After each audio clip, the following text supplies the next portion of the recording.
নমস্কার, আমি Arijit. Welcome to my podcast heritage recipes of Bengal. Last এপিসোডে আমরা শিখেছিলাম একটা বিশেষ পদ, আর সেই পদটির নাম হলো পাবদা মাছের তেল ঝাল। কেমন লেগেছে সেই রেসিপি? লাইক, কমেন্ট, সাবস্ক্রাইব করতে ভুলবেন না কিন্তু। আজ আমরা শিখে নেব কৃষ্ণনগর রাজবাড়ির একটা বিশেষ রেসিপি, যেটার নাম রুই মাছের টিকলি পোলাও। রুই মাছের টিকলি পোলাও নদিয়ার কৃষ্ণনগর রাজবাড়ির একটি অন্যতম সিগনেচার রেসিপি।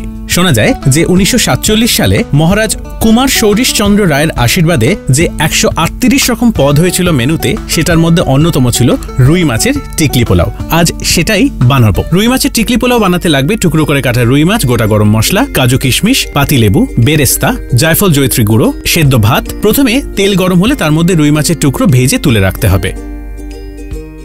লাল হওয়া অবধি ভেজে নিতে হবে ভালো করে এপিটোপিট।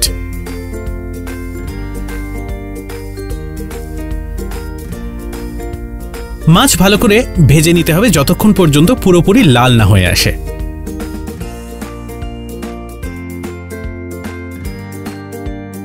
মাছ ভেজে নেওয়ার পর এক এক করে তুলে নিতে হবে একটি পাত্রে আলাদা করে।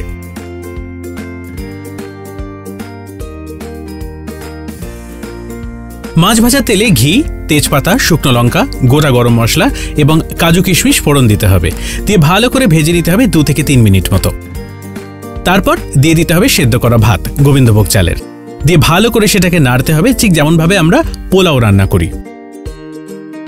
ভালো করে ভাজা হয়ে গেলে তার মধ্যে দিতে হবে আন্দাজ মতো নুন, চিনি এবং দিয়ে ভালো করে ভেজে নিতে হবে আরও কিছুক্ষণ। তারপর দিতে হবে জায়ফল জয়িত্রী গুঁড়ো, এর সঙ্গে দিয়ে দিতে হবে বেরেস্তা এবং বেরেস্তা দিয়ে লাল হওয়া অবধি ভেজে নিতে হবে যতক্ষণ পর্যন্ত পেঁয়াজের গন্ধ পোলাওতে ভালোভাবে মিশে না যায়। পোলাও ভাজা হয়ে গেলে দিয়ে দিতে হবে ভেজে রাখা টুকরো করা মাছ। দিয়ে সেটাকে এপিটোপিট ভালো করে ভেজে নিতে হবে এবং কিছুটা দমে রাখতে হবে বেশ কিছুক্ষণ। ঢাকনা খুলে দেখে নিতে হবে যে পোলাও যখন তৈরি, গরম গরম পরিবেশন করতে হবে ঐতিহ্যবাহী রুই মাছের টিকলি পোলাও।